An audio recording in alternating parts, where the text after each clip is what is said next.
I'm your dungeon master, I'm your guide, I'm your travel companion on this fun little journey.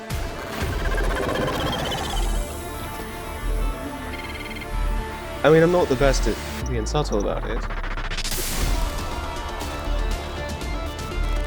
Trying is all we can do.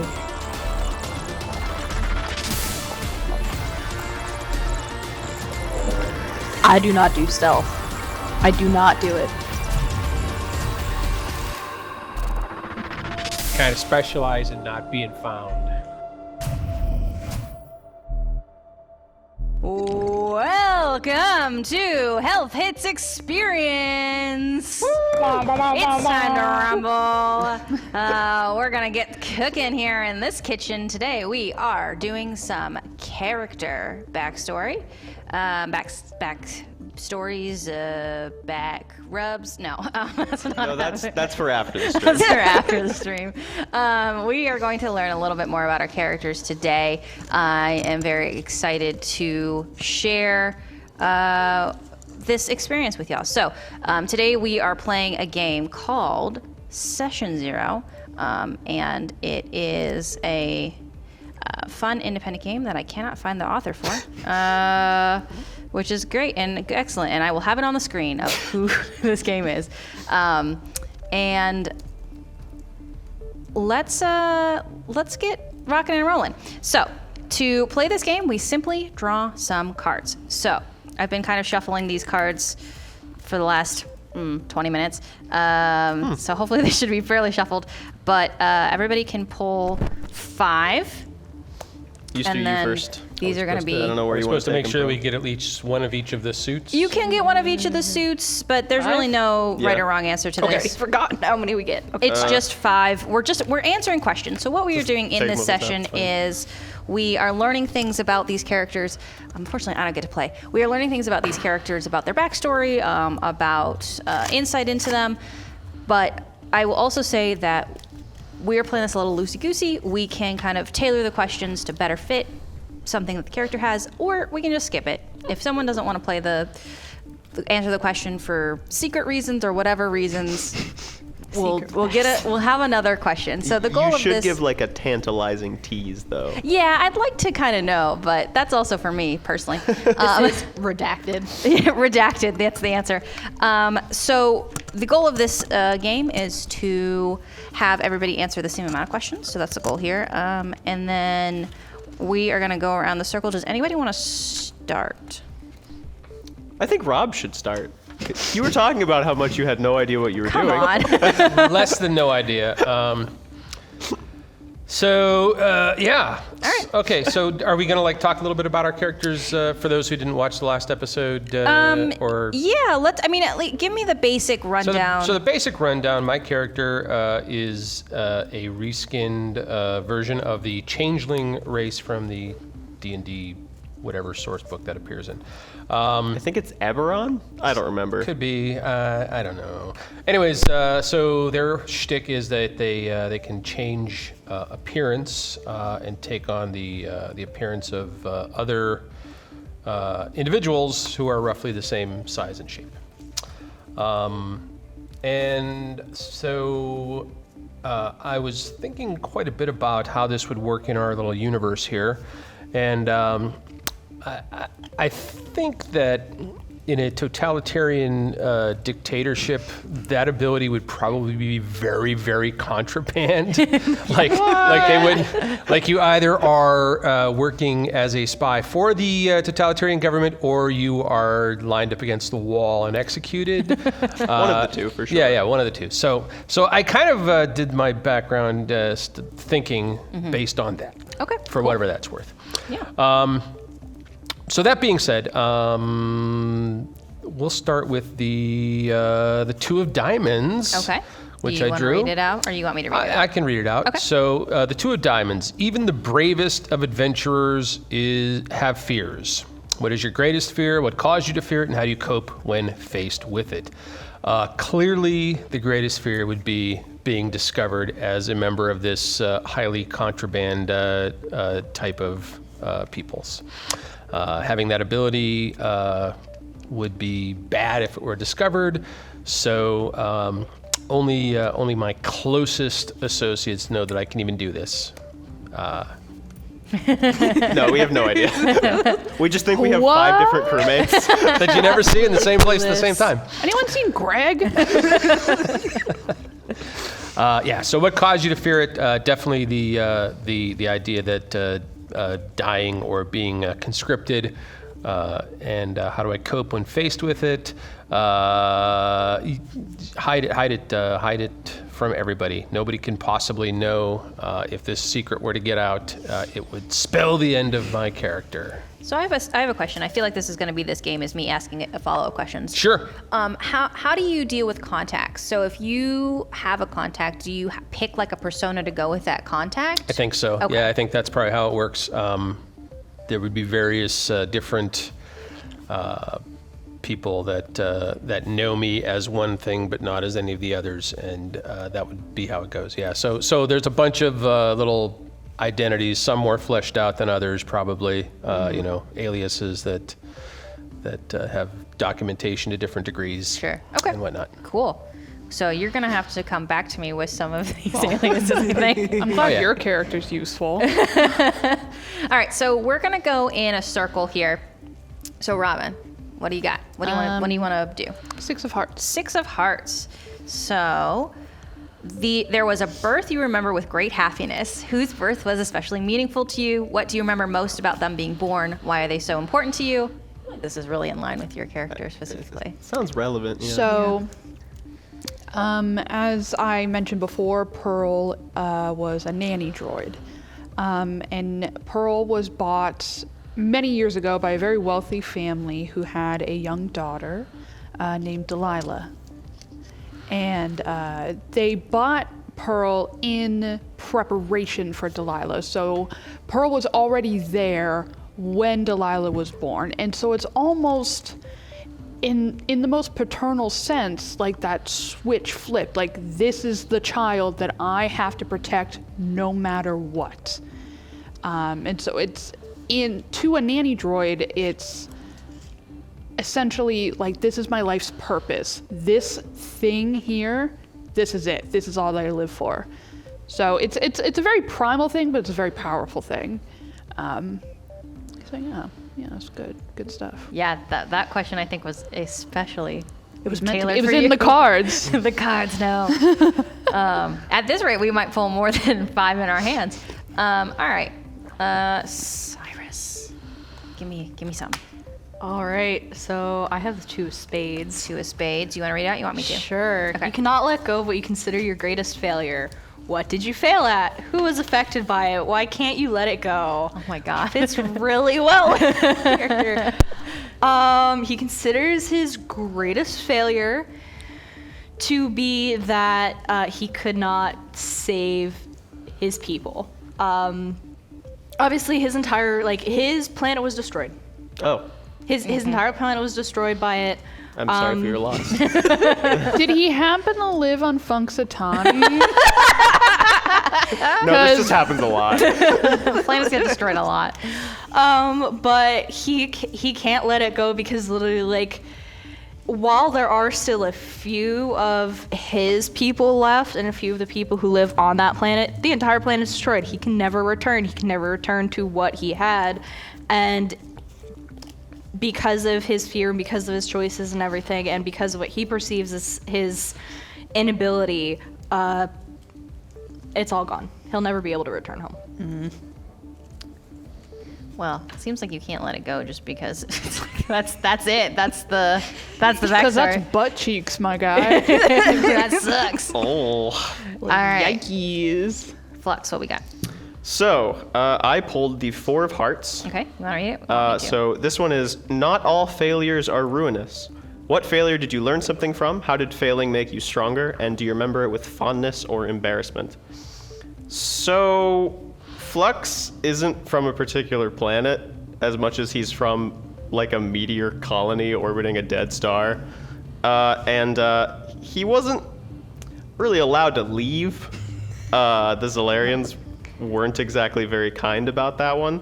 And I think he had multiple escape attempts that I didn't really go into detail in before that did not work out. that resulted in most likely more super unethical experimentation. So I think it made him stronger technically, but only in that he has more limbs now. Okay. Got it. I mean, extra limbs are, It's helpful. Yeah. Horribly painful to get them put on, though. Yeah. Good to know. Yeah. It's like having kids. After a while, you forget and you want to do it again. Yeah, you're out of the lab, but you're like, you know what? I could go for another limb or two. You know what? 4 tentacles is nice, but like 5? 5? I could Yeah, go so for I don't know if 5. I would say he remembers it with fondness or embarrassment as much as it's like just this like seething, unresolved emotion of some kind that he can't figure out what it is. Okay. He's still pretty young. He's like 19. He has no idea what he's He's doing. just an angsty teen. Baby. He has no idea how to comprehend his emotions yet. He's just a messed up little guy. If we have anybody who is 19 or under, this isn't a personal jab. You're still figuring stuff out. You're just a messed up little guy. Just a messed up little guy. Okay. I don't really feel like I have any follow-up questions for either of these ones. All right. Next card. Back to me already? Yeah. Jeez. Yeah, we're Talk longer, guys. Talk longer. You want me to go over every NPC in this campaign? 'Cause I don't know that far yet. All right. Let's see. Which one we doing? Number 4 of clubs. 4 of clubs. Your early days were shaped by the presence of a guardian. Who was this guardian? How did they come to watch over you? And what is your strongest memory about your time together? So again, with the with my envisioning of how this changeling type of character thing works in this weird Gonzo universe, it occurred to me that it would be much more difficult for the powers that be to track them down if they weren't actually an identifiable species. So I was thinking, what if they were like a cuckoo's egg kind of thing that's deposited in another bird's nest, right? Keeping with the whole changeling theme from folklore. Yeah. And so I thought, so there's some kind of a genetic thing that gets triggered in a very small, infinitesimal subset of any race's genetic makeup that can cause one of these to emerge.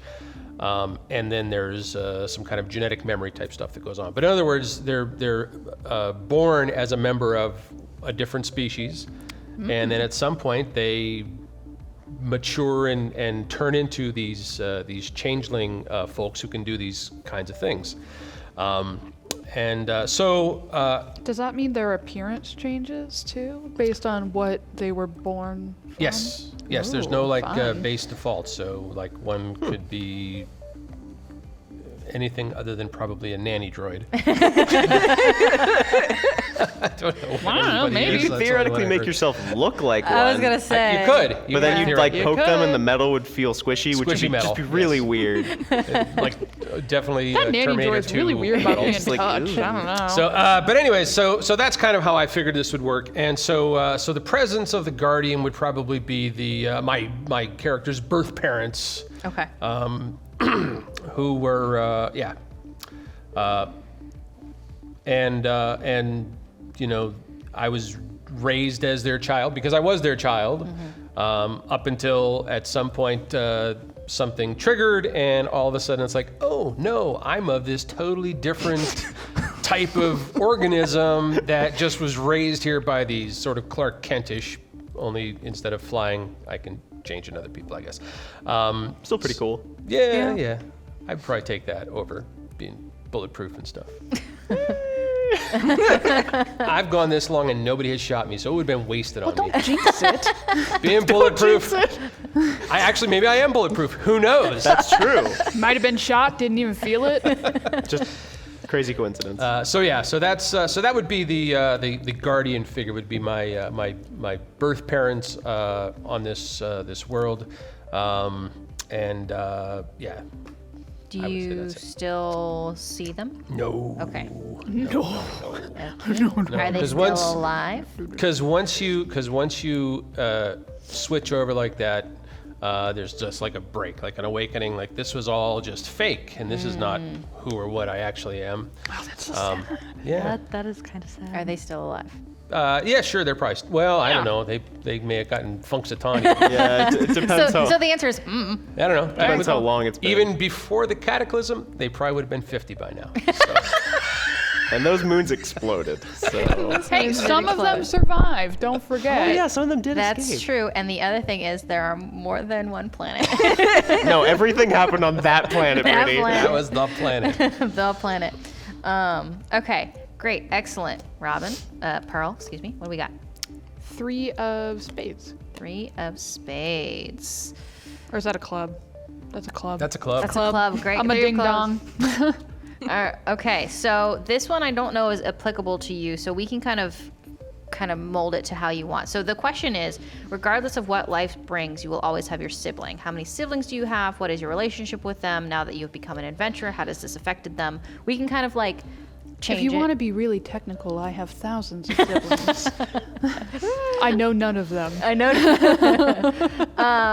Yeah, how do we want to go about this? Because obviously it's not a biological sibling of any kind, but it could be. Is it something of like before you were bought for the family, you had a caretaker or another droid or The way that I had assumed that Pearl would come to be is that once they are purchased, that's when they are activated. Okay. And so it's like the first beings that they interact with are their owners. Mm-hmm. It's almost like imprinting. Sure. It's Okay. like, this is my person. This is my person. So maybe we take this kind of question to be like, what is your relationship with the parents of Delilah? There isn't one, Okay. and that's all I'm going to say about that. All right. Great. That answers that question. Mysterious. I like it. Mysterious. All right. Cyrus.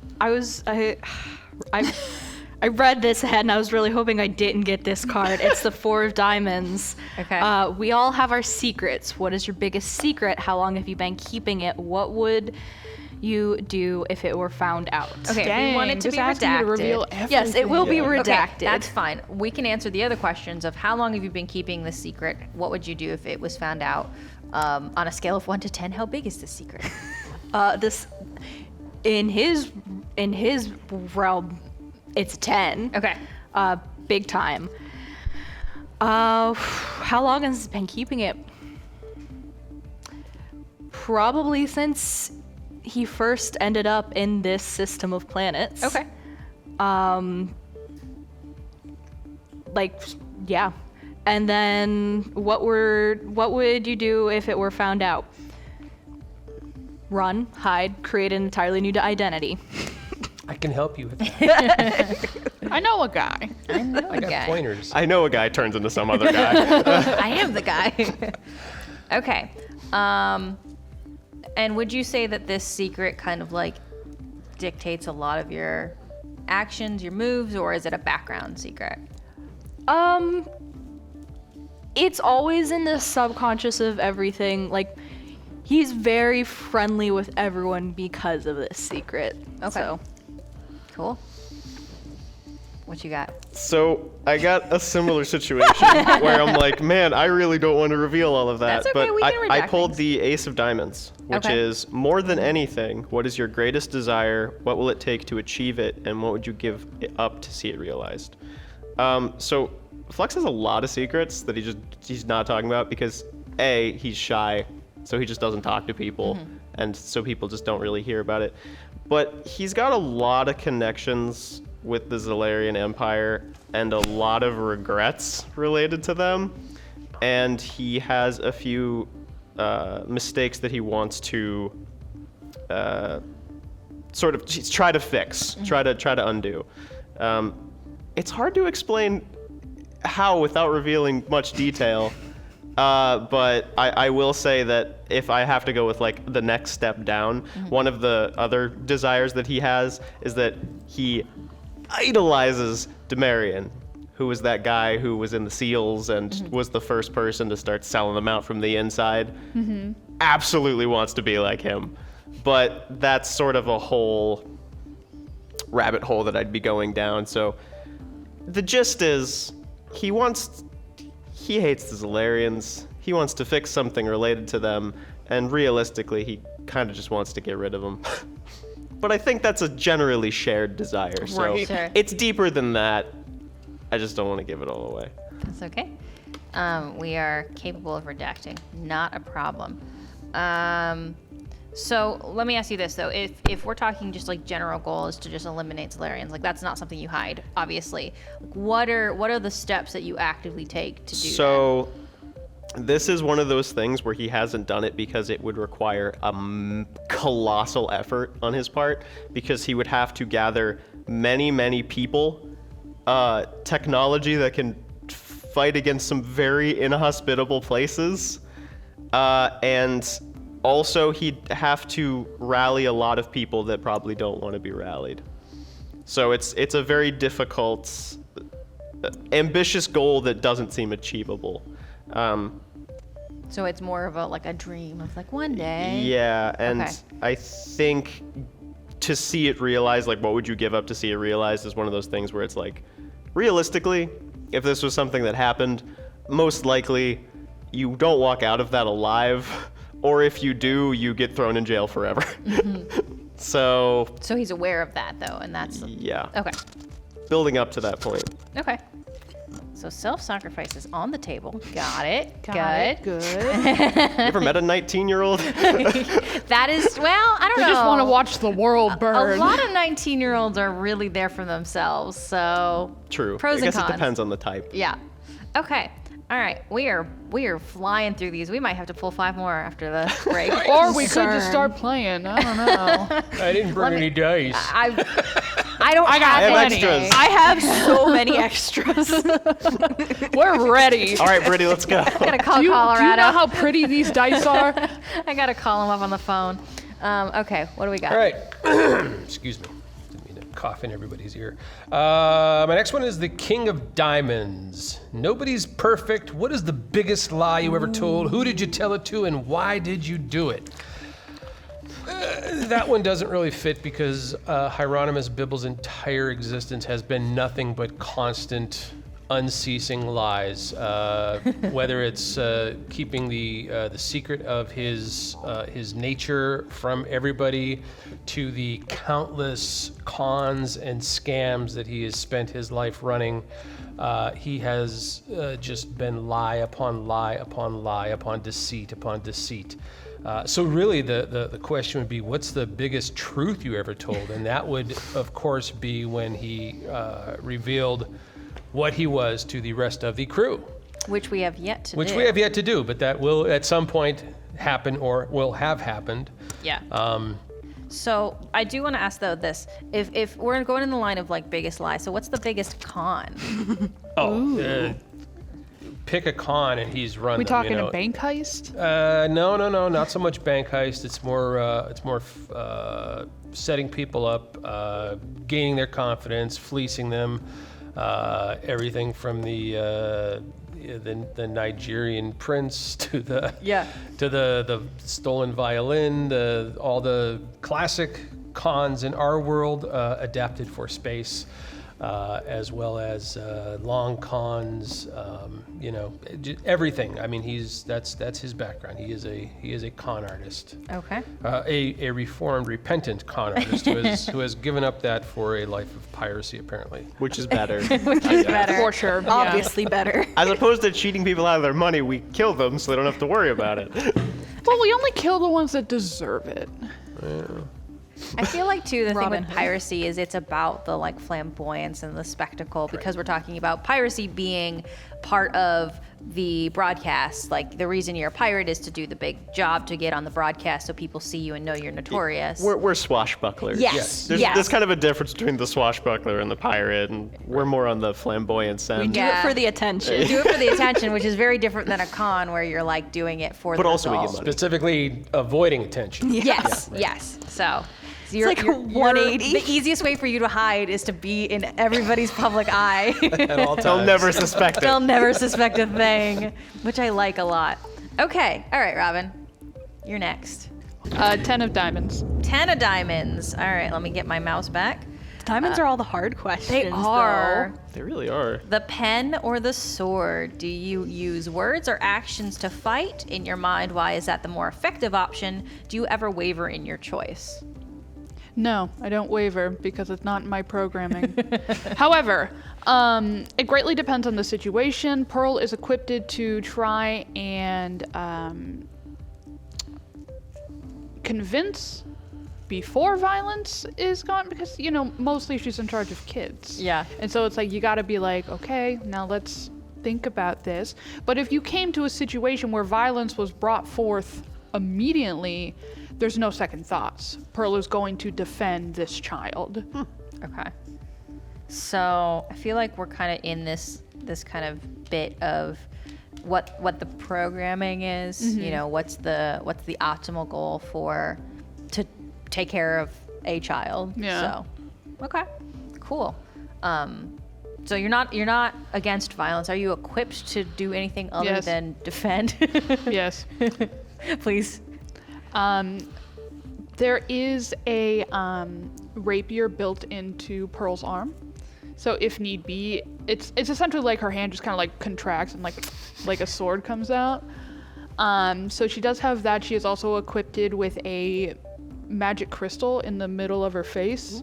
Her face does glow. You'll see it. Yeah. So there's a crystal right in the middle of her face so that she has magic. And the magic ranges from things to help the children, like sleep and whatnot, to like fire bolts or things she might need in dire situations.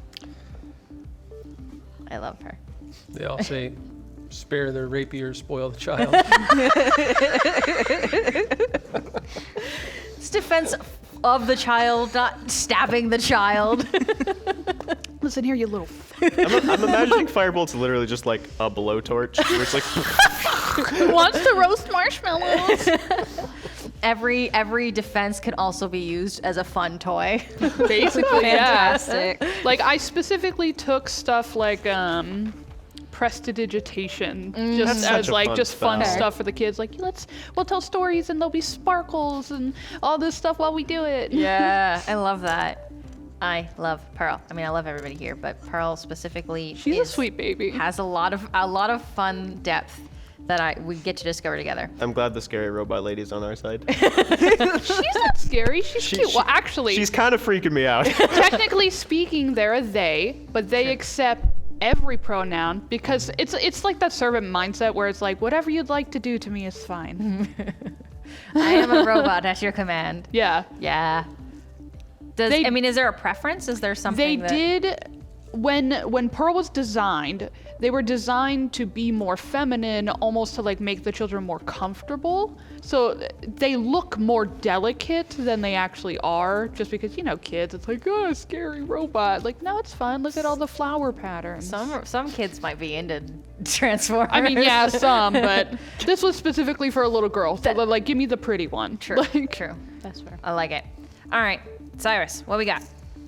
I didn't want to answer this one either, but I at least have a way that I can answer Okay. it. We can No. also draw another card. I've got a It's full good. deck. It's good. Okay. Okay.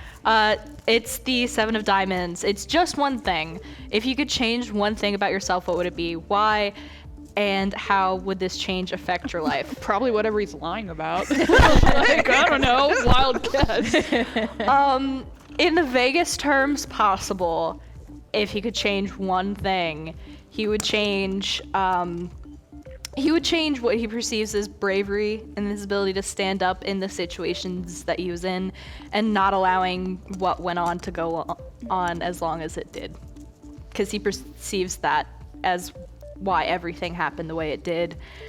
And his support. He believes that it's what he did that possibly supported the Zolarians. And that's how it affected his life. Got it. I think I know what you're talking about. So. In the vaguest terms possible to keep everyone confused. Yeah. Don't worry, There's I'm a, confused. There's a lot of things we're keeping from It's each okay. other. Pearl won't ask. Not equipped with the question Nope, button. not her job to ask. All right, Flux, what we got? Okay, so I drew the Jack of Clubs, which is you are no stranger to rivalry. Who is your rival? How did they come to be that? And what makes your rivalry so important to you? Flux didn't know a lot of people growing up. He was pretty isolated. So the few people that he knew, out of all those people, there was one person that became his rival, which is a lady named Archmage Elmira Zilven. Oof. When I have to say that all out loud really fast, it doesn't work. And I have to say this? Archmage Elmira Zilven. Elmira. It's one of those things I haven't read it out loud in a while. Zil what? Zilven. Zilven. Okay. She obviously has the title of Archmage, so, like, I'm level 1, so obviously it's not a fair rivalry, but Doesn't even know you exist. she's very aware I exist, and that's the problem. How did they come to be that, and what makes the rivalry so important gets into a little more personal stuff, but we'll just say that I learned magic from somebody, and she was part of that program, and I'm glad that she did that, and I'm not glad about literally everything else that she did, and I think she wants to hunt me down and kill me. Oh, good. So it's like when you got that fly in your room that keeps buzzing Yeah. around and you can't quite kill. That's your arch rival. Got a whole room. The problem is I'm so, like, not powerful that nobody can find me because I'm not making big booms. But yeah, I definitely wanted by one specific person. Well, getting your face on all the broadcasts is certainly going to help with that. Yes. Really Yep. gonna help. Wasn't the goal, kind of ended up that way. How did that Hey, happen? hey, if you're so famous that you go onto the billboards, then you're safe, because if you suddenly go missing, people are gonna notice. Your fans are gonna look for you.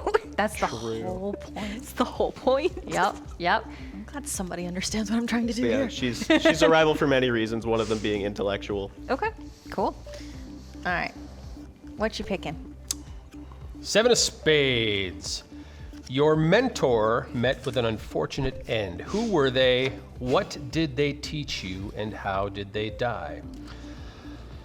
So, the changelings, when they suddenly mature, that is an event which I have decided is called the unmooring, where they become unmoored from their past life and they mature into their changeling identity. And when that happens, because this is kind of a genetic recessive gene atavism that manifests, there is like a genetic memory instinct program that is attached to that, and that manifests as like a voice that explains what you are, why you have to keep quiet about it, and how to survive in this thing. That voice is called Bob, apparently, for all people of that species. Don't worry. When you We'll make it an acronym. Don't worry. Don't worry. Colorado No Ryan gods, but we do have Bob. Yes. So Bob, the ancestral memory, taught Heironymous how to survive, utilizing their abilities and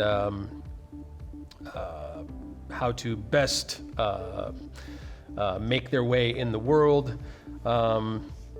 Unfortunately, the ancestral memory does not have a terribly strong moral sense.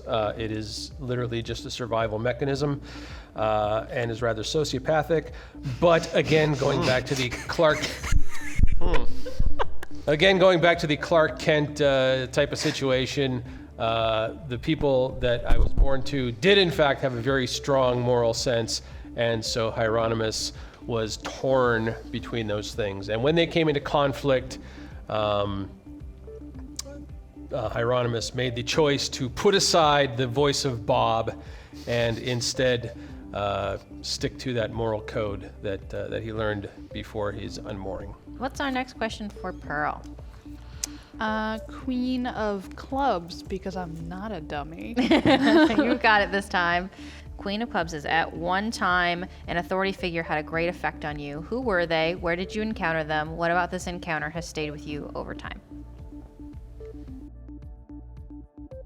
My follow-up to that is this a question you want to answer? I don't know if it's a question I can answer. Okay. Well, why don't we draw another card? So, do you mind? No, go for Okay. We've got Jack of Hearts.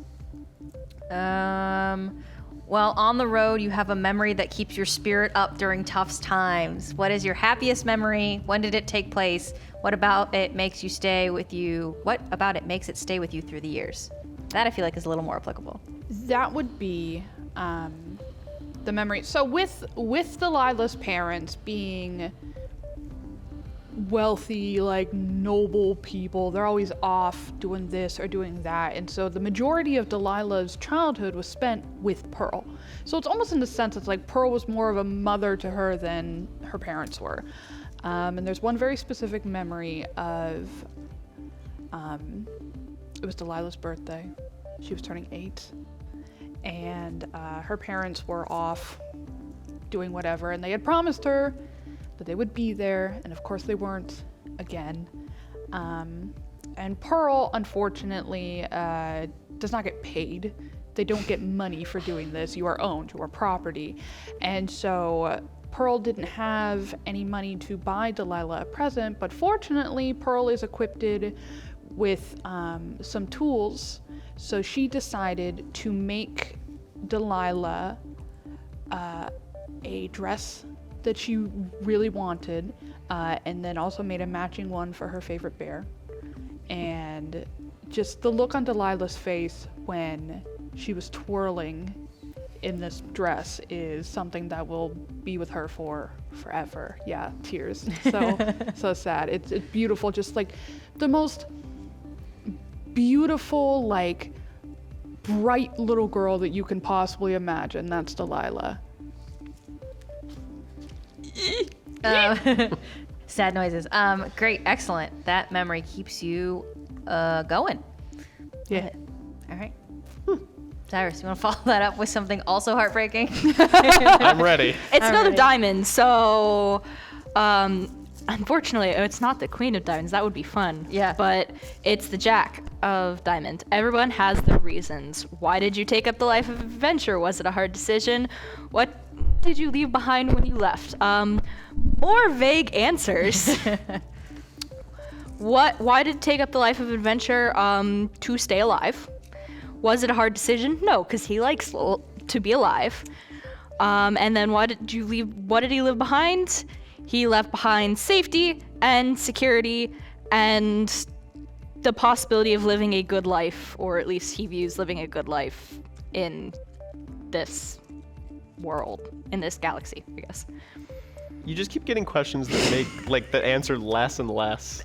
Like I'm learning less about this character as we go. So you're doing it because you have to stay alive, but you had to give up a good life to do it. I'm intrigued. It's intriguing. And at some point there's a blown up planet in there, and This mysterious backstory is More piqued mysterious. my interest. I swear I'm trying to not be mysterious. These you questions just are get being questions that are mean. like asking exactly what Yes! you don't want to say. Yes. Like that's the worst. It's the worst. I take the queen, but not every other question.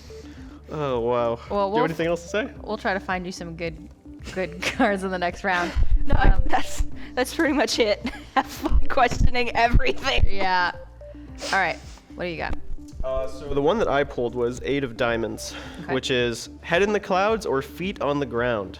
Are you a realist or an idealist? How did this shape you growing up? And how does this affect you in your travels?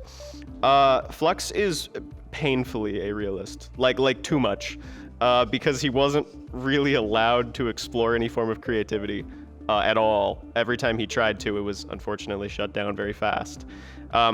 He has plans that he keeps sketching out, and he makes dozens and dozens of them, but when they ultimately don't have a conclusion, he pretty much just throws it away. Like that's his that's his version of dreaming, where he's like, maybe I could like work out the logic behind this, and if he doesn't, he's like, well, I guess that was a failure, and he gets rid of it. Yeah, so growing up, it wasn't good for him. He never really got any sort of social skills or imagination building. All of his imagination, the closest thing he ever got was building stuff. and that was the best way to do it. I'm sensing that there are two like very lawful characters and then two entirely massively chaotic I don't know characters. what you This is gonna be mean. great. Just because he's really logical doesn't mean he's lawful. I think you're the chaotic one. I hate to break your bubble. What's our last ones? Two of Hearts. A certain sound always makes you smile. For Heironymous Bibble, it is the sound of money. Coins jingling, a cash register operating, someone slapping bills off of a billfold and laying them down on the table for whatever. Credits, yes. Yeah, we're figuring out what the money system is here, but we can certainly make it Shillings? sound cool. Yes. I like shillings. I think. Doubloons. Do you know what game you're It's a in? pirate game, so they're doubloons. But they're like hollow doubloons, where it's just like you like have a disc and there's like a slowly spinning coin in it, and like that's all it is. Yeah. Everything's Hologram. virtual. They're- There isn't they're- actual money. They're NFTs of coins. You own this money. This money is yours. That's the scam that Bill was pulling off. Oh, this, God. this you own, Yeah. but it's on the Nobody chain. respects the NFT pirates. They don't get a lot of broadcast time. No. Okay, cool, excellent. Pearl, what's our last question of this round? King of Spades. King of Spades.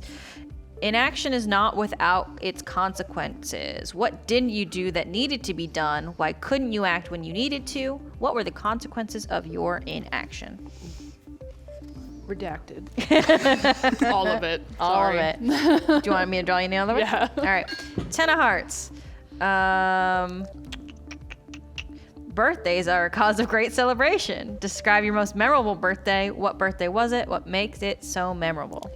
You know, I feel like we've had I this feel like we conversation. did that. Yeah. That's pretty wild. Do you want me Rolls to off the draw line. another one? New card. If you want. Okay. All right. All right. King of Clubs. clubs. Good lord. Like losing my voice here. You will always be a reflection of your parentage. This is not applicable at all. What is happening? I'm drawing all the cards that Pearl can't answer.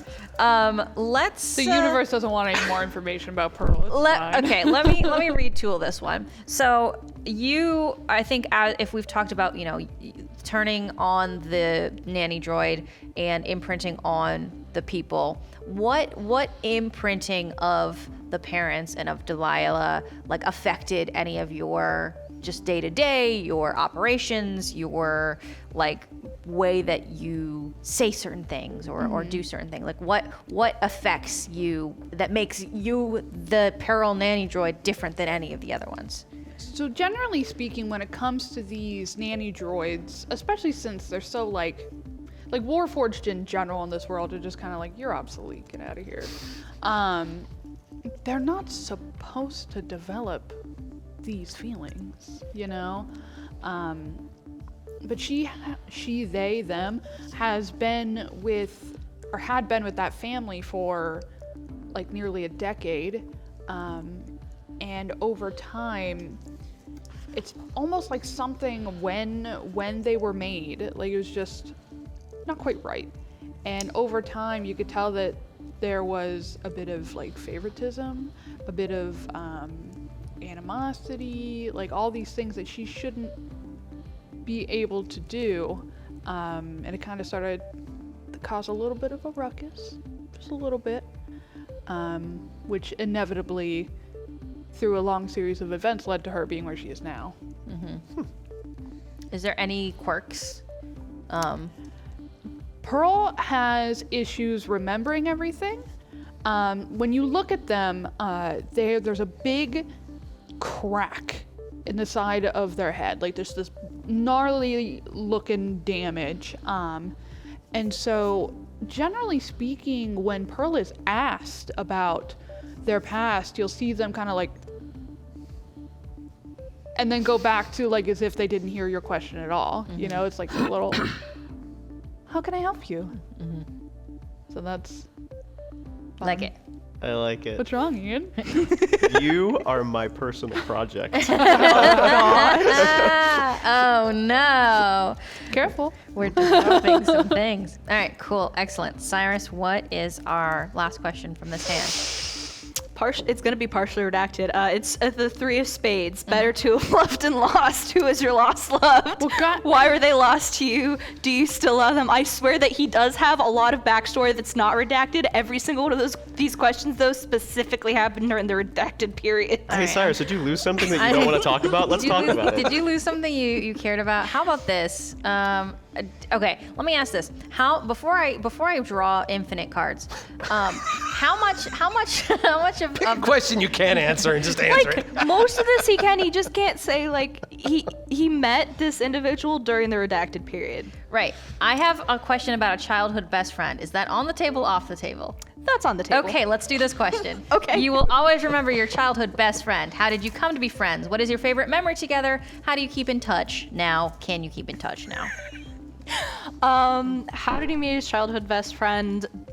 On his planet, there were a ton, like the top part was, at least where he lived, there was mostly desert, but underneath there were lush caves. And so he actually met his childhood best friend in these caves when he accidentally strayed a little bit too far into it. Him and this best friend, like they would go on great huge adventures during the through the caves during everything, and this best friend also went with him during redacted, but the best friend's now dead because The planet boom, blew up. everything blew up and he can't get in contact with him again, obviously. Was his best friend a crab or a dinosaur? No, it did not happen. I can say with 100% certainty it did not happen on that planet. It is entirely separate from that planet. Not He's not the going to same. become a werewolf randomly. Crazy coincidence. Same solar system for some reason. Kind of weird. Man, how'd All that right, happen? So we have a cave adventures. Does this best friend have a name? This best friend's name was... I can't remember. I cannot think of best friend names. Okay. Who be determined? Determined. Redacted. Reject. There you go. No. Their name is Red. For whatever Short reason. for redacted. Yes, obviously. All right. So last card, last question. Flux, what we got? I am afraid that this might be a very short answer. That's okay. I got the Queen of Diamonds. Okay. So this is scars are stories. What is your most notable scar? How did you get it? Is it brandished as a mark of pride or hidden as a mark of shame? I'm just gonna make it very short and sweet. Flux constantly covers up his whole body, Got it. so nobody would know. So nobody would know. And he doesn't really talk about it. So what is kind of not covered as far because let me just say this too. Like coverage can be a lot of things. Like somebody's comfort of coverage can be head to toe, coverings, scarves and hats and all that, or is it like So- long sleeves and Steampunk jackets? burqa. You can see Why it. not? You can see his head and you can see his hands. Okay. And the little that you can see is just this weird mix of like a bunch of different things. Like he's got like weirdly like kind of like canine claws on the hands, or more like feline claws on the hands, and then like gills in his neck that he kind of covers up with a scarf most of the time. And you can see he's got like aquatic adaptations, but he's got like his skin is like covered in like these red like glaring like red streaks. They're not exactly like they're not symmetrical on both sides. It's just kind of like a weird patterning of some kind. But he does not talk about it. He's got a bunch of tentacles that he just never brings up. He just uses them as extra limbs. It's not something he really wants to get into detail with. There is a mishmash of limb amounts in this group of scallywags. Pearl does have 4 arms. Pearl has 4 arms. You have 6. I think I technically have 10 limbs. 10 limbs. Oh my Yeah, god. if you're Wait, no, including all wait. the tentacles. I think I have. How many tentacles do I have? I told you. I think I have 8. Yeah, so you have 10 limbs. Have Yeah, 10 so yeah. limbs. For 10 arms. Bilbo at can least. do whatever. Yeah, right. It's fine. And then there's Cyrus over here with your Who's normal missing- two. missing- arms. Cyrus looking at everybody like, Everyone else has multiple limbs, and Sorry. he's just like, Greedy shit. where's my extra? I have more limbs, but they're all redacted. Just you wait. So Cyrus, what does your character look like? You don't know. redacted. Redacted. Now, y'all will be meeting each other very soon. I'm very excited about it. So, we flew through those questions, which I was not expecting, but that's okay. We can answer some more. There's a whole deck of cards. So, everybody is going to pull 4 this time, and per the suggestion during the break, we are going to ask other people these questions. So, to make sure that it's even, I'll try to keep a tally. Hopefully I can manage it. And then we'll go from there. Okay. Perfect. Excellent. Why don't we go the other way? We're gonna go this way. Start with you. Me? Yes. So you're gonna pick a card and then you're gonna tell me who you're asking.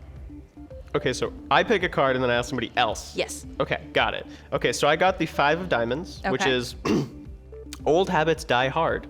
What is your worst habit? How long have you had it? Have you ever tried to break yourself out of it? I'm asking you, Cyrus. I need to know things about you. What is your worst habit? How long have you had it? And how have you ever tried to break yourself of it? Okay. So probably his worst habit is going to be collecting random shiny things, like magpie style. If it's something, it doesn't have to be something that's whole or anything, but it's something that's shiny, something that piques his interest. He snatches it and he keeps it in a pouch on him. How long has he had it? He has had that habit way back since he was a child. Like, he'd pick up random shiny leaves off the ground. He would pick up rocks, anything, and he's never tried to break himself of it. I mean- it has been advantageous in the past, but it's not like a stealing type thing. It's a, ooh, shiny, interesting shaped thing on the ground type. So, okay, my question is, so let me just say this. I know some people like this. I know some people I myself am like this. Just pick it off the ground. How long do these trinkets stay around? Because there are some people that keep, these trinkety things forever and ever and ever, and they have an ever-growing box somewhere. Or there are some people who like swap stuff out or trade things or just forget that they had the thing in the first place. So every so often he does trade something or give it away to someone if he feels like someone would need it in his own weird way, but he does have a pouch of a lot of them with him all the time. This is for you. Here's Yeah. a rock. He just kind of walks by, puts it in there, walks away like, what is this? Everybody's getting rocks. Everybody's getting rocks for Christmas. I got a rock. Excellent. All right. Love that. You can pick a card and pick a person. I am going to do the Queen of Hearts first. Okay. Which is an advantageous meeting has stuck with you throughout the years. Who did you meet? Why was it so significant? And do you still correspond with that person? And I'm gonna ask Rob. Okay. Yes. Once in the various travels, Heironymous actually met another one of these extremely rare changeling individuals, and this individual who was named Lasker. They set up a scam together to take down some kind of Zalarian mage general and fleece them out of just ungodly sums of money. And the scam that they ran, which involved pretending to be some kind of duchess and some kind of bobbly, trinkety jewelry things and some kind of MacGuffin and all the other things that you have in your basic con/heist genre fiction, went off without a hitch, and very much as you would expect, Lasker double-crossed Heironymous and made off with all the gains from the con. And so Lasker is on Hieronymous's S list. And should they ever cross paths again, bad things will happen. So do you correspond still? We do not. Send each other hate mail? Can't believe you did this thing. That scam was mine. Yearly reminder that you're a piece of crap. Merry Christmas, you suck. To be fair, Hieronymus was planning on doing the same thing to Lasker, so It's almost like a little bit of respect. Yeah. it's literally dirty, rotten scoundrels. Mad that he got there first. So you kind of also have a rival then. Yeah. I feel My like greatest nemesis. But you guys Rival, kind of rival. like each other and kind of hate each other. Sure. I like it. Do you have a rival? Cyrus? Yes. Okay. Can we know who it is? No. Okay, good. Redacted. Redacted. Redacted. Pearl, do you have a non-redacted rival? They're dead? Oh. So no. No. So you No don't have a- longer. Got So it. you won is what you Yeah. No rivalry. Got it. Excellent. Okay. Robin, I'll have you pick a card and pick a person. 6 of Clubs. A former love is still part of your life. How long ago were you in love? What did you love the most about them? And how did it come to an end between the two of you, Ian? Yeah, I was literally like, man, you know what? This is probably the one question that I don't think Flux can answer. Flux never loved anyone? So Flux was told from a very early age to never experience emotions.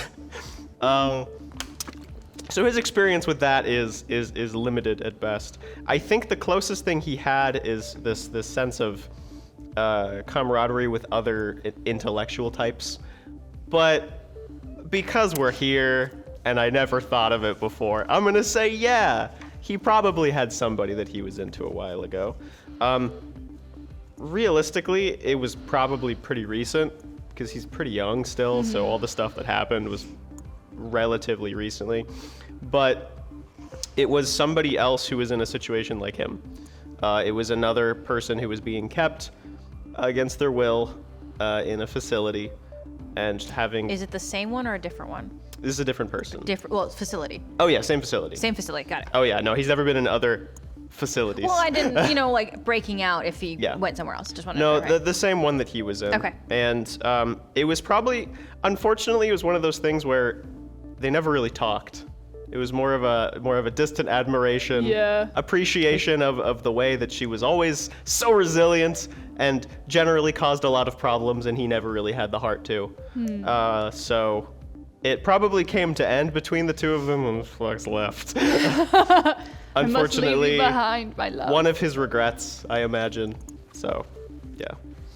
Okay. Beautiful. Sweet baby. Yeah, it's one of those situations where it's I'll like be your mom. he probably had some feelings, but A, didn't know what to call them, and B, never talked to the person. So That's being 18. Yeah. 19, I think. yeah, we just went to school together. And Most realistic thing about this whole game. Really? I have no idea how to identify the feelings that I'm currently having.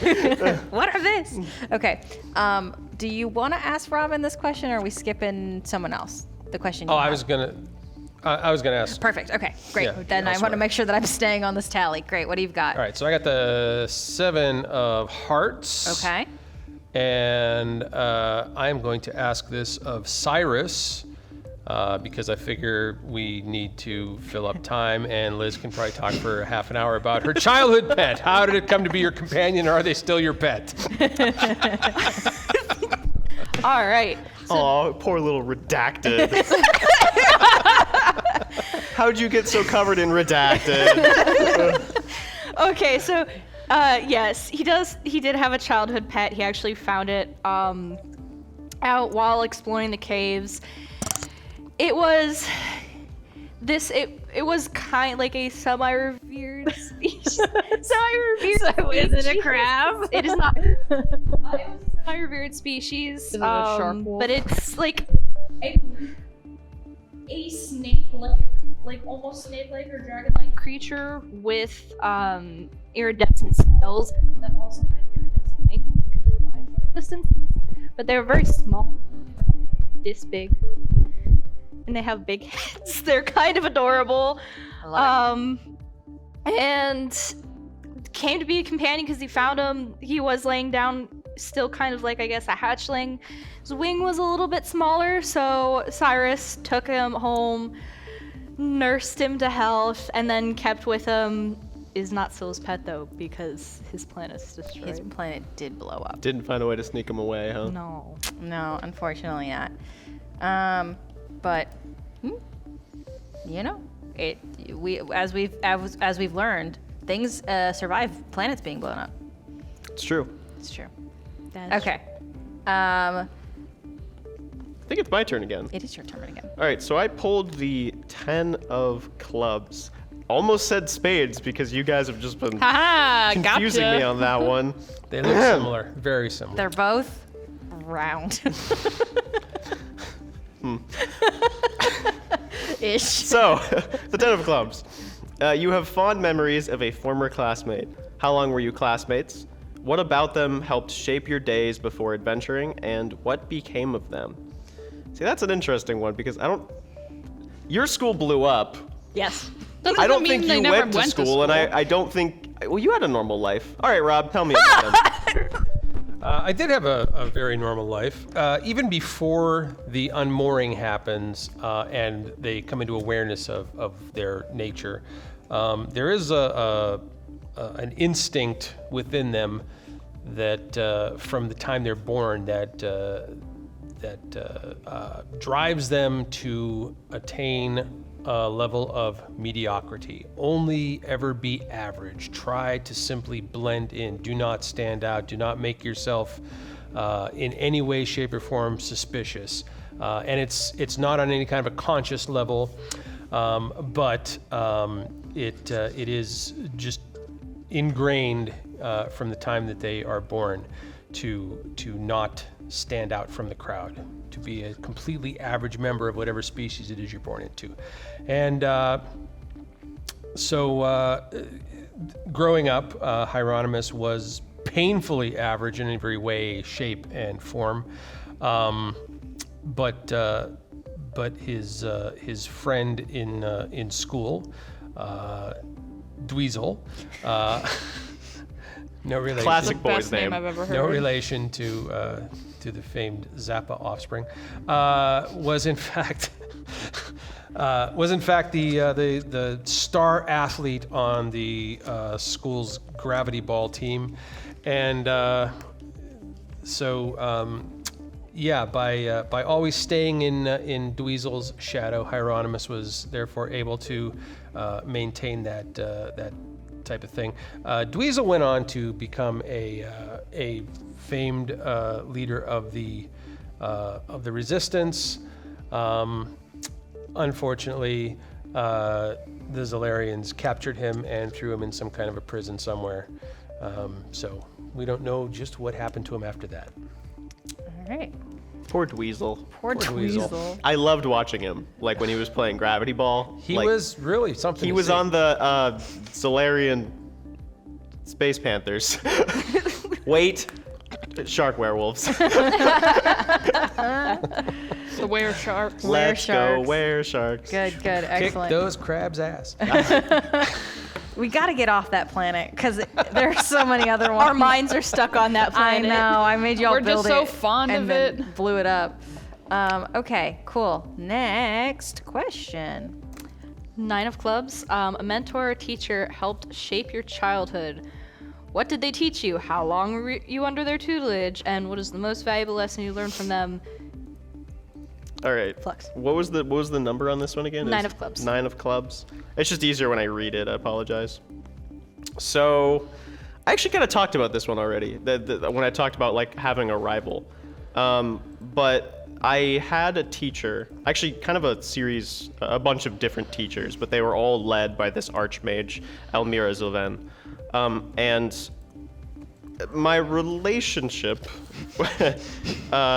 Well, we'll go with this. What did they teach you? Magic, which is a crazy thing. People don't learn magic, especially if they're not generally part of the Zolarian Empire. But she was the one who taught me how to understand and utilize the magic that I had, that Flux innately actually had. And he was under their tutelage for, I'm gonna say like 17 years. like as long as he can remember. And the most valuable lesson that he learned from her, that's a difficult one because I feel like it had nothing to do with the sciences or math. I feel like the most valuable lesson he learned was persistence. Because I think she was an extremely strict teacher and she constantly got on his case, which made him only want to be better. And then eventually got to the point where he realized, oh, it's never going to be enough. And then that persistence transferred into him trying to get away. And so ever since then, he's been a very persistent person. He makes a plan and he sticks to it to the best of his ability. Yeah, that was not a healthy relationship. Are any of these relationships healthy? I don't think so. No. I don't think he has any.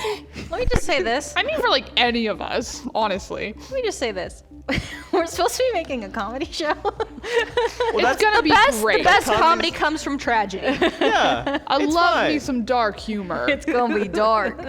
It'll have a little bit of column A, a Just a little little bit of bit of column B. pizzazz. Yeah. I named a character A little bit of Dweezil. Yeah, it's fine. That's we that's got really it. gonna offset the 17 years of torture. It's a good. It's Excellent. It's fine. fine. Okay, so I want to remind everyone that Robin has not been asked any questions. However, To be fair, I accidentally made a backstory that makes most of these questions obsolete. yes. Like, Okay. When we come back. We got around. one. Also, you can ask yourself the question if you really want to answer it too. That More is fun to throw other people off, it- honestly. Well, yes. All right, Robin, what question have you got and who you're giving it to? I got the King of Hearts. Okay. So it says, everyone remembers their first kiss. Don't look Who at me. was it with? When did it happen? What were the circumstances around it? And because I know you're a poor virgin boy, I'm gonna ask Rob. Yeah, I was literally gonna say I can't answer this. You didn't even speak to her. You didn't kiss her. So Heironymous has in fact been involved in being a con artist who can swap genders pretty much at will. Has played both sides of that aisle throughout the throughout their career.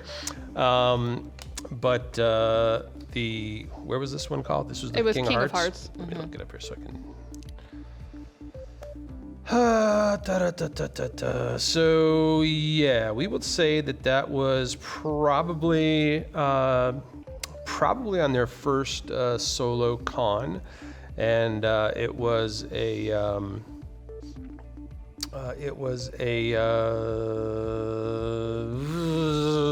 I don't know, probably wasn't a Zolarian. It was probably just some wealthy dude. You just like turned yourself into a pretty lady and it's like, hello, mister. Exactly. Give me money. Yeah. And there was absolutely nothing involved in it other than the sheer profit motive. So boring, but factual. I'm just imagining trying to like get somebody's money and you like go to kiss them and then the person pulls away and is like, you've clearly never done this before. What are you getting at? And then that's the part of the con. Well, is just see, the that's charm. part of it. Is Yeah. that she's like, oh, She has to I'm still be a seduced by virgin. this Yeah, wealthy taken advantage individual. of. Yeah. Taken advantage of. And then yes. you take all of his Taking money and he advantage wakes of up a in his poor boxers in an girl. elevator. We've all been there. We've all done it. All right, excellent.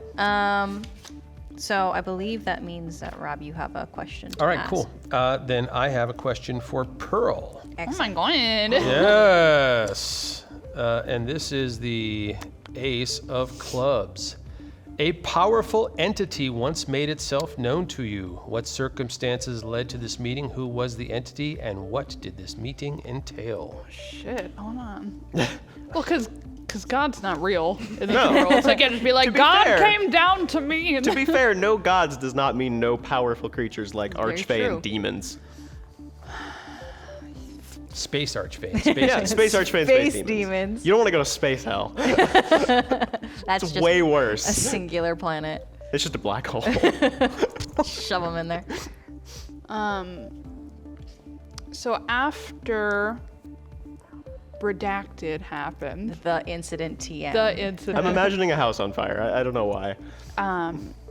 Pearl was horribly damaged and alone, and a droid whose only programming was to take care of a child had no idea what to do. And so after weeks and weeks of wandering, essentially, they got to a point where it was essentially like when like Wally's battery starts fading out. It's like but then right before everything goes black, some kind of something, Pearl's not sure, because they were like about to die in whatever way a Warforged can, some kind of something brought them back. But it's like a feeling and not words, you know? Like it's like you feel them inside of you and you get the gist of what they're trying to tell you, but there were no actual words spoken. And then once Pearl was back, there was nothing there. Just a sense that it's like, you need to keep going. And I'm watching you. All right, fun, cool. Things that we can talk about later. So somebody hit Control-Alt-Delete on Pearl. Did you try turning it off and turning it back on? New batteries installed. All right, excellent. Okay, Whoa, that's me. that's you. Your question's Oh my god! next. I just need to make sure I can find it really quick. It's eight of spades. 8 of spades. 8 of spades. Your country was not a stranger to war. Country in this case could mean planet, I guess. Yeah, could mean anything. How long ago was the war, or is it still being waged? How closely did the battles come to your hometown? It's worded weirdly, sorry. How closely did the battles come to your hometown? How did it affect your life? So, this is actually a weird one, because there's no active war, right? It's currently like this sort of like underground fighting thing right now. Yeah, I mean, I think we can kind of classify it as like rebellion, as like the skirmishes, not necessarily an all-out war, but definitely like, are you resisting the Zalarian rule? I think would be the best way to put that. Is it also fair to say that some planets might just be having their own personal wars? Yeah, civil war could definitely. Be a Okay, thing. so in that case, then yes, I will open that up.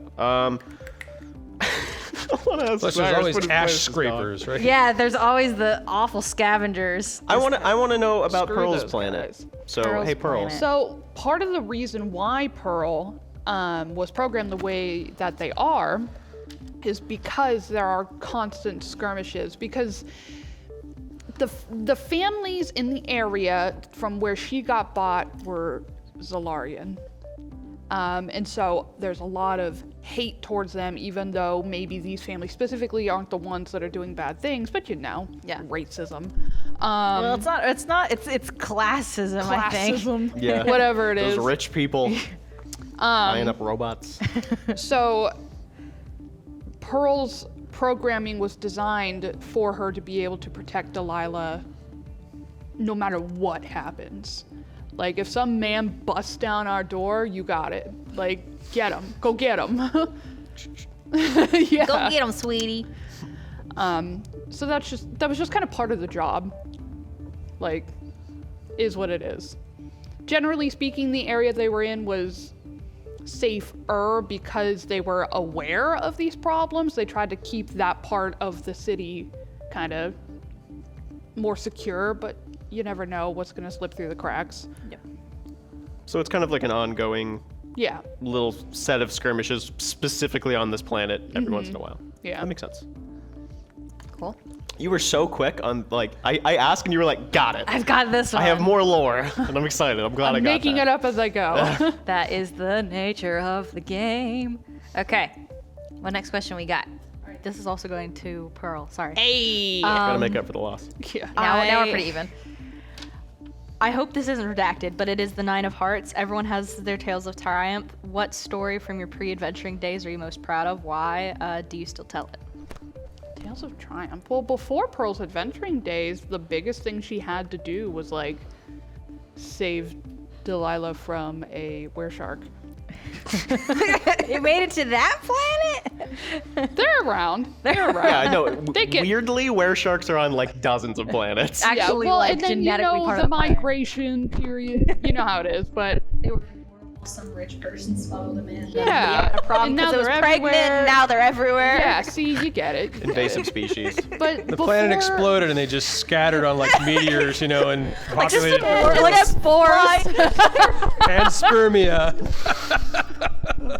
We don't know how they survived the crash landing, but they did, and now they're here. It's because they're lycanthropes. They can regenerate. Yeah, you can't kill a werewolf without silver. You can drop it from space and it's not going to die.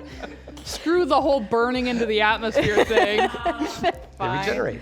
Fun fact, werewolves can just survive in space. Apparently, But because yeah, it's not silver. before- Canon now. Before all of this, Pearl's day-to-day was just making sure that Delilah was fed and happy and healthy, and that was about it.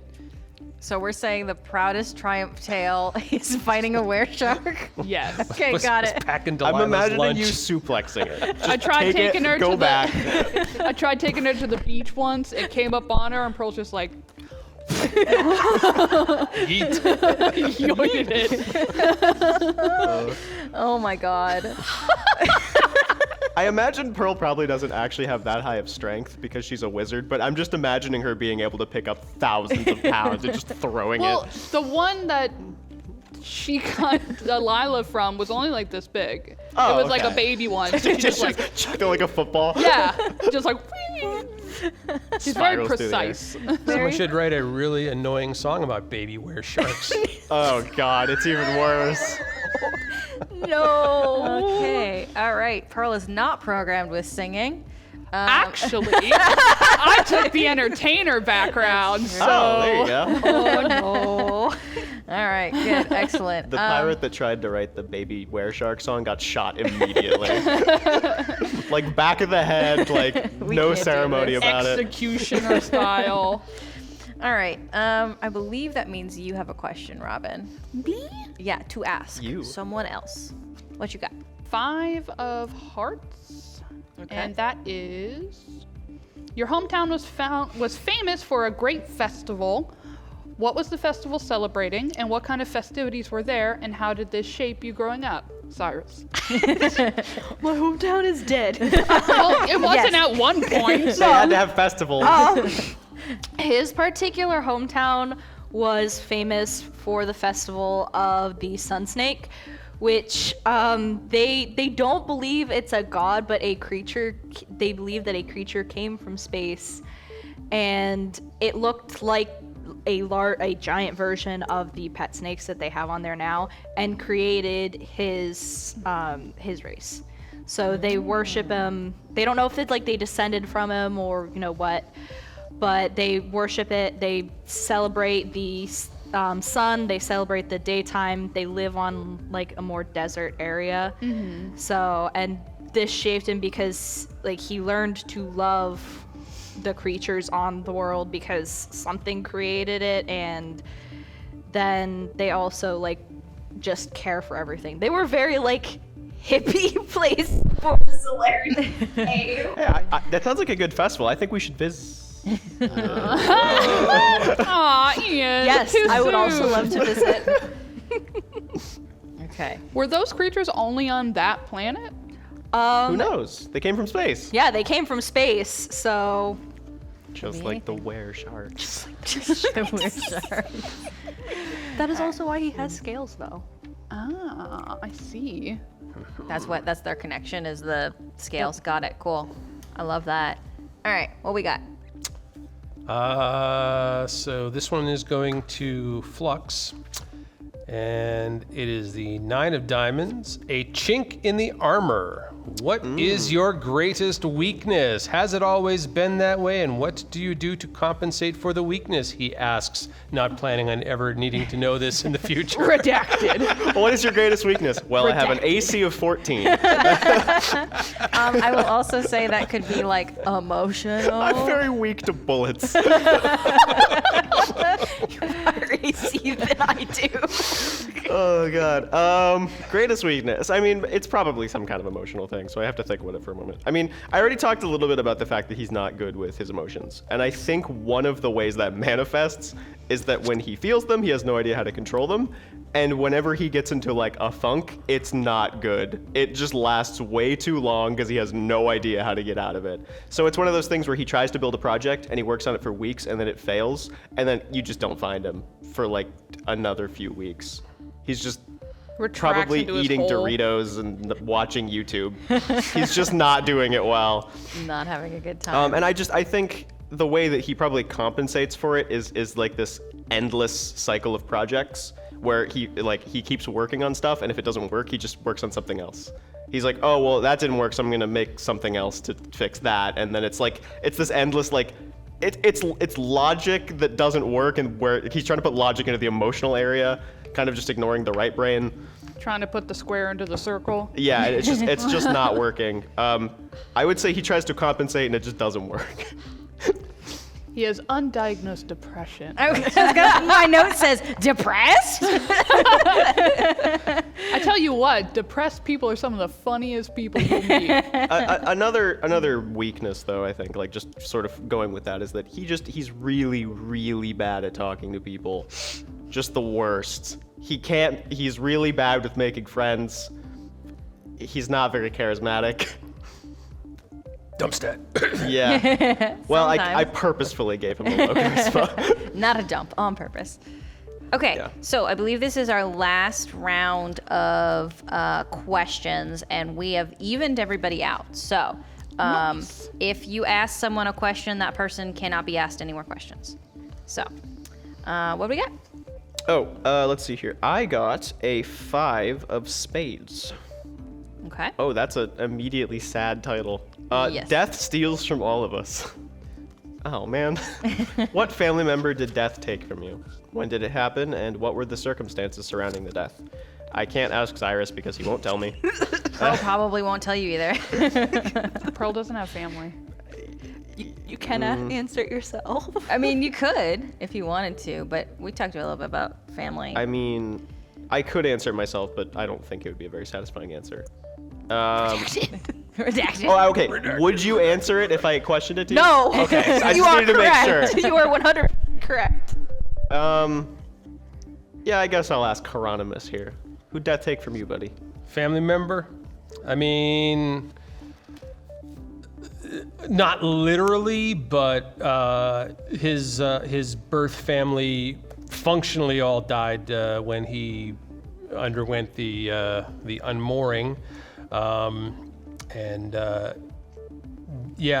part of that process involves a severing of the emotional ties. So you still retain whatever information they gave you, but you cease to have any kind of emotional connection to them, and that's just the nature of the way that this process works of becoming a mature changeling, and so that affected Heironymous. While he did not any longer feel the attachment to his family, he did feel the loss of that attachment to them, and that did, I think, color how Heironymous, how their worldview, developed as a result of that. They don't become emotionless science body horror people. They still have emotions, You but say emotionless. There's a lot of emotions happening. Yeah, it's he just just not knowing how to deal with them. See, this is the Highly emotionless unprocessed. side of the Yes, room. right. And that's the chaotic side of the room.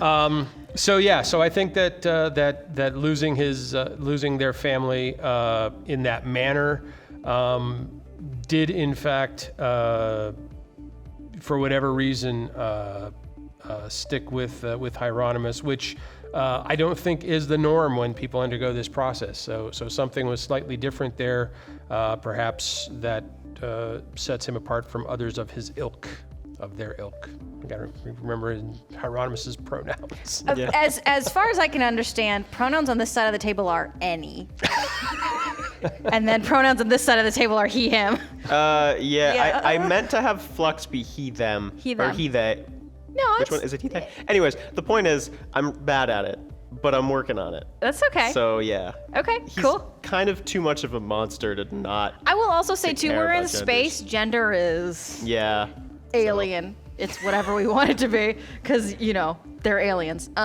Lots of things going on. But that's gonna be fun if any. All. Whichever ones. Okay. I think it's none and all, right? Yes. None at all. Yes. I like it. All of the gender went to you. What's your gender? None and all. You took all the gender for yourself. Okay, excellent. Next question. Next to last question. So, since Heironymous already answered one, I'm gonna have to go with Flux. Uh-oh. 3 of diamonds. Everybody cries. When did you last cry? What caused it? Does it cause you shame or pride to have shown emotion in that way? Okay, this one is actually genuine. It's not some weird like hiding thing, because I don't want to do that the whole time. That's not why I'm here. So Flux had a lot of really bad stuff happen to him, obviously, related to himself and his family and all of that.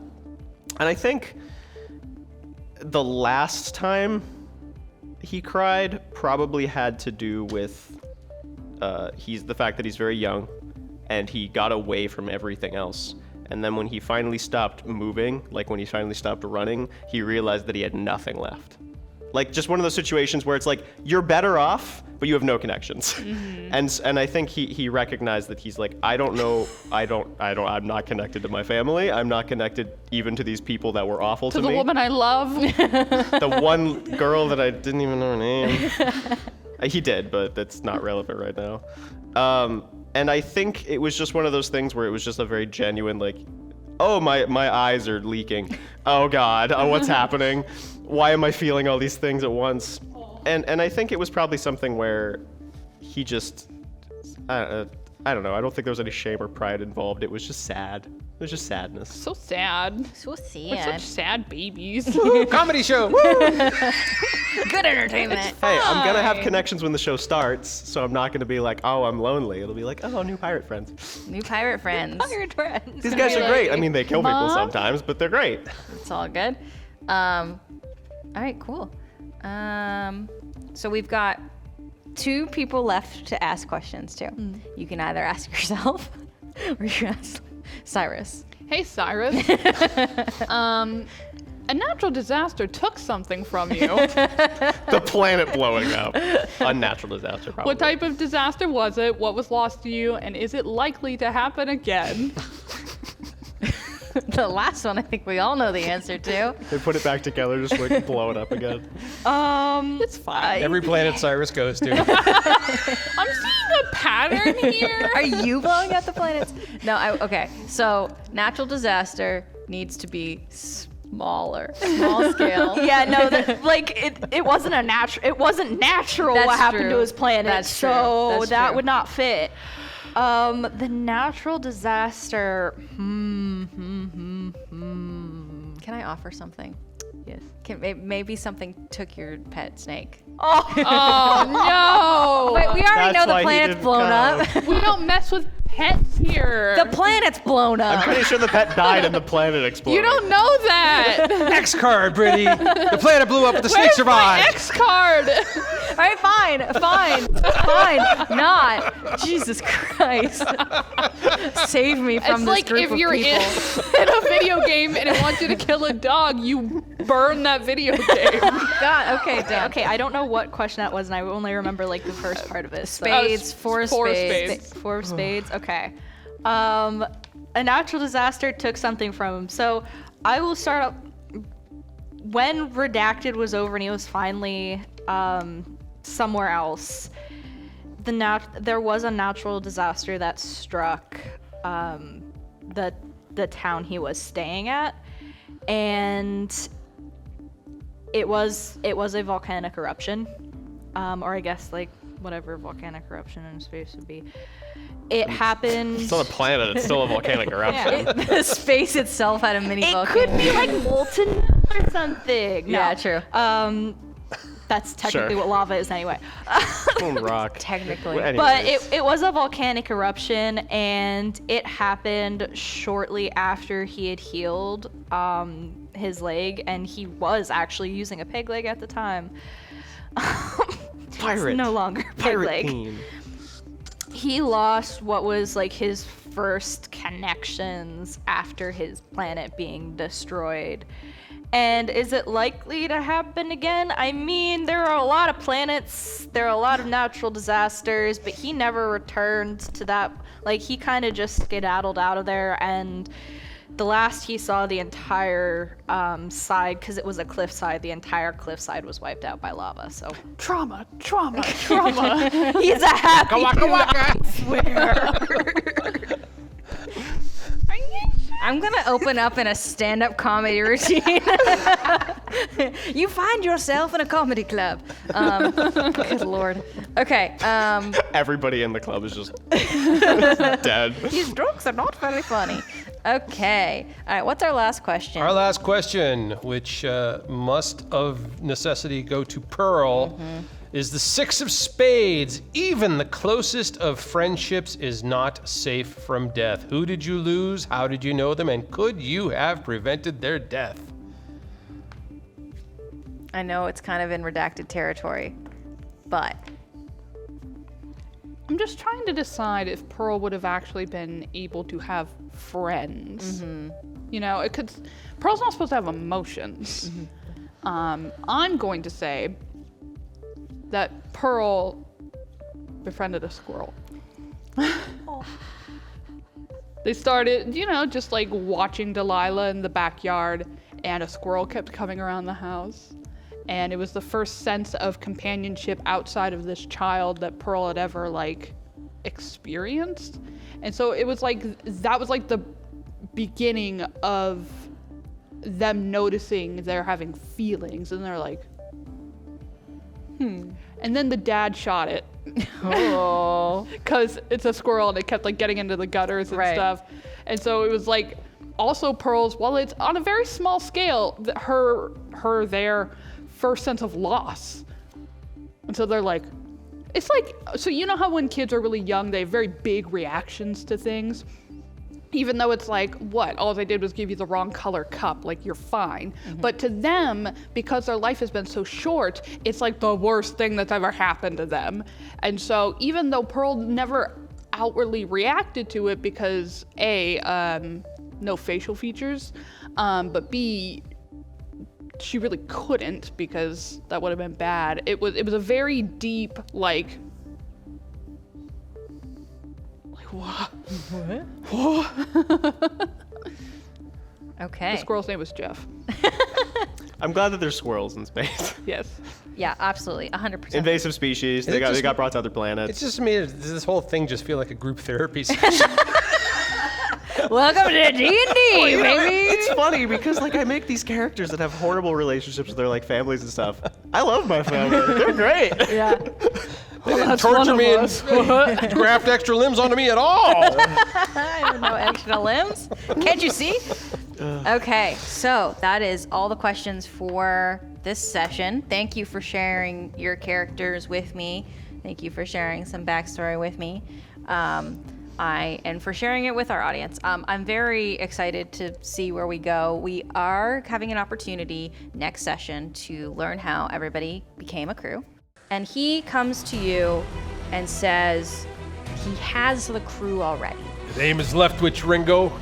What? Probably heard of me. Please refrain from using any profanity. I have technical expertise. I can fly ships. I'm pretty damn strong. Okay, what exactly do you have? Brains. I cannot believe we immediately censored everybody. We're allowed to say fuck on this program. You have a plan, Mr. Planner? Well, glad you asked. Hey, look what I found lurking around out here. Yeah, what'd you find? Hey, I found this guy over here. I think he was trying to be sneaky about doing I something. can't believe you found a guy. I have an idea. Great. Doesn't involve activating the guns. Yeah, it does. Firstly, see if it's the coffee machine. Seconds of you asking Pearl to blow a hole in it, you hear, Life forms need to eat. That'll cost you a song and a dance. Cyrus, this ship is fucking cool. This is a good ride. Pretty. No swearing. Shut up. It's my grandma's. So that's kind of the generics of this. I will say, so I bought this game on itch.io. I will put a link to it on screen right now. I highly recommend that everybody support your indie game writers, your indie game developers, because this was super fun and questions that I would not have thought of. And it was very simple, no setup, no prep. And so there are tons of RPGs like that out there that you can play, you can use for your world building. I really think that more people should be aware of the folks who are writing these things and making these things happen on their own time. So we're here to support them in any way that we can. So thank you for session 0. Once again, I'll have a title and credits on screen for this. And thank you for watching us, for enjoying it. To the early access viewers, thank you so much for supporting us. Thank you so much for watching. Be sure to follow us on social media. We really could use any support you can give us. This is if you're watching this as early access. If you're watching this 6 months from now, following us on social media and sharing with your friends is the best way to get more eyeballs on this and to keep us going, keep us chugging along. Thank you to Brandon Montgomery and Molly Cook in the control room, Community Access Media for the use of their facilities and equipment, early access viewers, and to you for watching. Thank you. See you next time. In space.